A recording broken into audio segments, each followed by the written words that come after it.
زما یادېږي چې د صبرو په زنه تور خال و، او کله چې دا به ستړې شوه نو خال به یې په ورغیو مښلو. انا راته ویلي وو چې د هغې سره په کوڅه کې لوبې کوه خو کور ته یې مه ځه. پلار مې سرکاري نوکري کوله او د نوښار نه یې پېښور ته بدل کړی و. زموږ کور د پېښور د زاړه ښار په یوې وړې کوڅې کې و. زه به د شپږو یا اوو کالو وم او یو وړوکی ورور مې و چې هر وخت د مور په ډډه سپور و او هر وخت به یې ژړل. هغه وخت راته ښار داسې ښکارېدو لکه د کلي هدیره چې هېڅوک به پکې نه و او یا کیدی شي ما پکې خلک نه لیدل. پلار راته یو پړی راوړی و چې په دواړو سرونو یې د لرګي لاسي و او د خپل کور مخې ته به مې په دې پړي لوبې کولې. لوبې سوي خو د پړي نه اخوا دېخوا ټوپونه وهلو. دا لوبه رسی ترپ نومېده. په کلي کې به مې همدا لوبه کوله خو هلته رسۍ لوی لوی وې او دواړه سرونه به یې دوو جینکو نیولي وو او نورو به ترې دانګل. یو ورځ مې په کوڅه کې په خپل پړي ټوپونه وهل چې دوه کورونه ورخوا په بارۍ کې مې یوه څېره ولیده. د ماشومې جینۍ څېره. د هغې سترګې غټې او تورې وې او زما چې ورته پام شو نو د بارۍ د تنبې شاته پټه شوه. زما انا به د کور لویه دروازه پرانیستې ساتله او د دې نه بهر جوړه شوې د زیړبخن مرمرو په تخته ناسته وه. د ښار خلکو به دې تختو ته تلی ویل. د ځینو کورونو تلی د سرو سیمټو نه جوړې وې. د ورځې به د ښار د ټولې کوڅې خوشې وې. کله ناکله یو سبزي والا به ورته پیښه وکړه او په زوره زوره به یې چغې ووهلې. سهار به یو مشکي خدای خبر له کومه ځایه د اوبو مشکونه راوړل او د کوڅې ځینو کورونو ته به یې وړل. انا به مې د مخامخ ګاونډۍ سره په خبرو بوخته وه چې کړکۍ به یې هر وخت پرانیستې او ټول نیم کارونه یې په ولاړې کول. زما اوس هیر دي چې څه وخت هغه جینۍ چې ما یې څېره په کړکۍ کې لیدلې وه کوڅې ته راووتله. دا هم راته یاد نه دي چې د هغې نوم څه و خو ما ورته صبرو نوم اخیست و. صبرو په کلي کې زما کلکه ملګرې وه او ډېره مې یادېده. دې جینۍ لکه چې زما د ټوپونو غږ اورېدو او یا به یې کړکۍ د یو سوري نه راته کتل. هر وخت چې زه د کور نه به بهر راتلم نو دا به هم راغله او ما سره د رسی ترپ په لوبه اخته شوه. په څو ورځو کې صبرو زما دومره پخه ملګرې شوه لکه چې د کلي صبرو وه. د انا په شان یوه ښځه د هغې د کور په کړکۍ کې ولاړه وه او موږ ته به یې کتل. زما انا د هغوی په خبرو نه پوهېده خو ما ته ګوډه هندکو به یې ورسره ویله. د صبرو او زما خپله ژبه وه او موږ ته د خبرو دومره حاجت هم نه و. یو وار به ما د پړي په سر لګېدلې د لرګي دستې ونیولې او دواړو به پرې په ګډه د ترپ ترپ ویلو سره ټوپونه وهل. د چا پښه چې به د پړي سره وجنګېده نو هغه به وسوځېده. بیا به د بل کس وار و او هغې به د رسۍ دستې ونیولې. صبرو له چل نه ورتلو. ما به پړي دومره ښه په هوا کې پورته کوو چې هغې به دا نشو کولی. دا به ډېر زر وسوځېده او زه به خوشحاله وم. د غرمې د ډوډۍ په وخت به انا وویل راځه بچیه بس دې اوس لوبې ختمې کړه. زما زړه به نه و خو د انا نه ویرېدم. نو پړی به مې د لاس نه تو کړو او صبرو به هم غلی خپل کور ته لاړه. زموږ د کور په ښکته پوړ کې یوه حوض و چې پکې نل لګېدلی و. د دې نل نه به یخې او خوږې اوبه راتلې چې مور به مې ویل دا د باړې اوبه دي. ما به د لوبو هغه پړی د دروازې شاته یو لوی میخ سره ځوړند کړو او انا به راته د نل په اوبو په ژیړو صابونونو لاسونه وینځل. د وینځلو په وخت به یې راباندې کلمه هم تېروله.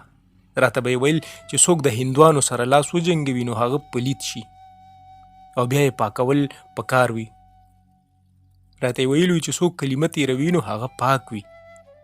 ما به انا نه پوښتنه وکړه چې پلید څه وي نو هغې به ویل ګنده. ما به بیا پوښتنه وکړه چې صبرو خو ګنده نه وه، د هغې جامې به منه هم پاکې وي. انا به ځواب را نه کړو. بیا به مې پوښتنه وکړه چې ما خو د صبرو سره لاس نه و لګولی، نو لاس مې څنګه پلید شو؟ هغه به زما په دغو پوښتنو په قهر شوه. د صبرو پلار چیرته تللی و او کله کله به د دوی کور مخې ته پولیس هم ولاړو. ما د پلار نه پوښتنه وکړه، نو ویې ویل چې دا خلک به د پولیسو سره هندوستان ته ځي. زه به پلار سره د کوڅې نه بهر د ننوایي دکان ته تلم او د صبرو د لیدو دپاره مې د هغوی د کور ټولو کړکیو ته کتل، او هغه به نه ښکارېده. یو ورځ مې د پړي نه اخوا دېخوا ټوپونه وهل چې هغې راته وویل میری کور ته آو، یعنی زما کور ته راشه. ما انا ته وکتل چې مخامخ ښځې سره په خبرو بوخته وه. د هغې پام نه و. موږ رسیترپ بند کړل او دواړه د هغې کور دروازې ته لاړو. شاته مې وکتل نو انا د هغې ګاونډۍ د کړکۍ سره ولاړه وه او یو لوی څادر یې کتلو چې ورباندې ګلونه کښل شوي وو، او هغه ښځه د کړکۍ نه نیمه بهر ځوړنده وه. په بله شیبه زه د صبرو د کور په انګړ کې ولاړ وم. هلته لویه باولۍ او پکې د لاس پمپ مات ښکارېدو، ځکه خو اوبه پکې نه وي. چاپېره د برنډو د ستنو سره دومره ښځې ولاړې وي چې زه حیرانه شوم. ما سوچ کوو چې په هغه کور کې صبرو یوازې د خپل مور سره اوسېده. هغوی ټولو ښځو خبرې نه کولې او ما ته یې کتل. یوه نرۍ نروچکې ښځه راوړاندې شوه او صبرو یې د لاس نه ونیوله او د انګړ په بل سر نغري کې اور بلیدو او یوې ښځې پرې ډوډۍ پخولې. هغه ډوډۍ ډېرې نرۍ او وړې وي او زړه مې و چې ویې خورم. یوه شیبه تېره وه چې صبرو راته د میسو په یوې وړې کټوۍ کې 2 زیړ لډوان راکړل. هغې په خپله هم یو لډو خوړلو او زه خو د مټایۍ شوقي نه وم. زر مې کټوۍ ونیول او نیم لډو مې په خوله کې کړو. د صبرو مور راته کتل او په نرۍ خندا کې وویل آرام سے کاو بیٹا. ما لا بل لډو نه و خوړلی چې زما د لاس نه چا هغه کټوۍ لکه د ټپوس یوړه. یو کړنګ وشو او هر څه په کاشي فرش دانه وانه شول. ما ورخطا بره وکتل نو یوې زړې ښځې راته په چیغه څه وویل. صبرو خپلې مور پسې پټه وه او مور یې هغې زړې ښځې ته په زوره زوره څه ویل. ما په فرش هغه مات شوي لډو ته کتل چې څنګه یې راټول کړم او ویې خورم. ناڅاپه یوې بلې ښځې هغه کټوۍ په پښه ووهل او د نغري خواته یې یوړه. ما نه اوس لډو هیر شو او د کټوۍ په ننداره وم. هغې ښځې د نغري نه راوتلې ایره واخیسته او کټوۍ یې پرې ډکه کړه. ما سوچ کوو چې اوس به راته دغه ایرې د خوړلو لپاره راکوي، نو په ویرې مې منډې کړې او له هغه کوره ووتلم. د صبرو د کور دروازې نه بهر راته انا ولاړه وه. زه یې د سټ نه ونیولم او 2 څپېړې یې راکړې. مردار خوري، پلیتې، هر درې، ما درته نه وویلې؟ ما په جړا کې د هغې لاس نه ځان خلاص کړو او کور ته مې وځغختل. کله چې د کور په 12 پاڼو وختم نو مور زما د کارنامې نه خبر شوې وه او هغې هم راته وینا وکړه. بس په کوڅه کې د لوبې بندې شوې. سبا به ما سره د کور کار کوي. ما په چغو چغو جړل او انا هم راپسې راغلې وه.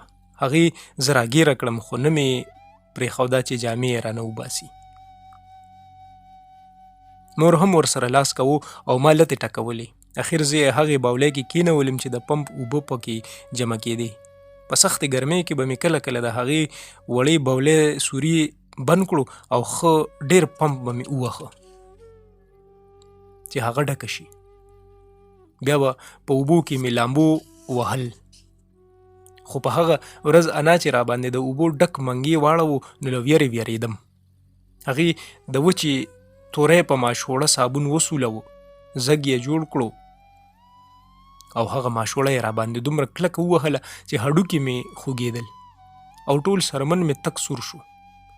خوله یې راباندې څو وارې کنګاله کړه چې د هغه لډو خوند یې هم رانه یوړو. وروسته پاکې صفا جامې مې واغوښتې نو لنډ ویښته یې راته ږمنځ کړل. زما په سر کې سپږې شوې وې نو پلار په تیر جیمي کې راته سر خریلی و او ما ټول وخت د شنې وړۍ جوړه ټوپۍ په سر وله چې په مرۍ یې زونډي وو. اوس مې ویښته لوی شوي وو خو دومره ډېر نه وو. بیا هم دا وه چې جینۍ ښکارېدم. د صبرو 2 لوی غټې کمڅۍ وې چې د رسۍ په وخت به یې ټالۍ وهلې او ما ارمان کوو چې زما ویښته هم د هغې په شان لوی شي. په هغه ورځ ما ډوډۍ ونه خوړه او په سلګو سلګو ستړی شوم. یو وخت هم هلته په خپل کټ کې ویده وم، مازدیګر د پلار د لیدو سره مې بیا ژړا پیل کړه. او هغه چې زما کیسه واورېده نو انا او مور ته سخت په قهر شو. نه پوهېږم چې څه یې ورته ویل، خو یوه خبره مې اوس هم یاده ده چې هغوی هم د خدای پاک پیدا کړي دي. انا په زوره زوره لګیا وه چې د هندوانو شي یې خوړلی وو او هغه پلید خلک دي. زه ویرېدم چې په بله ورځ دوی به مې د صبرو سره لوبو ته نه پرېږدي، خو داسې ونه شول. انا راته وویل چې په کوڅه کې لوبې کوه، خو د هغوی کور ته مه ځه. بیا ما او صبرو به هره ورځ رسی ترپ کول او انا به هم هغسې د ګاونډیانو سره په خبرو اخته وه. څو ورځې وروسته روژه وه او ټول خلک به د غرمې په کورونو کې ویده وو. ما خو روجې نه نیولې او سهار به مې ښه غټه پراټه د هګۍ سره خوړله. مور او انا به مې د غرمې تږې او ستړې وي نو د صبرو سره د لوبو لپاره راباندې دومره سختي نه کېده. صبرو راته وویل چې مسلمان پلیت وي نو ځکه د هغې خاله هغه کټوۍ په ایرو څو وارې پاکه کړې وه. ما په کور کې هیچ چاته د کټوۍ حال نه وویلی. خدای خبره، اتمه که لسمه روژه وه، پلار مې وده و. د روژه ماتي نه لږ وړاندې مور راته دوانیز سیکه په لاس کې راکړه چې د نانوایي نه ډوډۍ راوړم. زه په منډه د پوړو نه ښکته لاړم او چې د نانوایي مخ ته ودرېدم نو رایاد شو چې د تودو ډوډو د تولو لپاره مې هغه سور دسترخوان نه و راوړی. هلته ډېر خلک د تازه ډوډۍ اخیستو ته ولاړو، خو نانوایي زه پیژندم نو ماته یې د نورو نه مخکې 4 ډوډۍ راکړې چې دومره تودې نه وي. ما ډوډۍ په دواړو لاسونو کې نیولې په کوڅه کې روانه وم. د صبرو کور مخې ته چې تېرېدم نو ناببره د صبرو د مور غږ مې واورېدو. نشاد بیټي، هغه په خپله دروازه کې ولاړه وه. د شیشې یو جګ یې په لاس کې نیولی او راته یې وویل توړه اوبه لا دو هم پیاسې ہیں، یعنی لږې اوبه راوړه مونږ تږي یو. زه وارخطا ودرېدم. په لاس کې مې ډوډۍ وې او نه پوهېدم چې اول هغه کور ته یوسم او که د شیشې جګ ترې راواخلم. هغې لاس وړاندې کړو، ما نه یې ډوډۍ واخیستې او جګ یې راته راکړو. د خپل کور دروازه مې خلاصه پرېښې وه او د جګ سره چې هلته ورسېدم نو د څرمنې چپلکې مې د پښو نه لرې کړې. بیا ورو غوندې دننه لاړم چې بره په کور کې څوک خبر نشي. جګ مې د نل خولې پورې کلک ونیولو او ورو ورو د هغې مسینه یعنې ټوټۍ مې تو کړه چې د اوبو شور پورته نشي. همهغه وخت د جومات مولا اذان پیل کړو او زه پوه شم چې ټول به په روژه ماتي لګیا وي. د صبرو مور د نیمې خلاصې دروازې شاته زما په انتظار ولاړه وه. ما نه د اوبو ډک جګ واخیستو او په خپلې ژبې کې یې راته دعاګانې وکړې. ما ترېنه خپلې ډوډۍ واخیستې او ځان مې په یوه منډه کور ته ورسو. چپلکې مې په پښو کې او بره په 12 پوړۍ ورسېدم نو غوږ مې ونیولو چې انا او مور مې څه وایي. هلته خاموشي وه، ځکه ټولو روژه ماته کړې وه او په لمانځه ولاړو.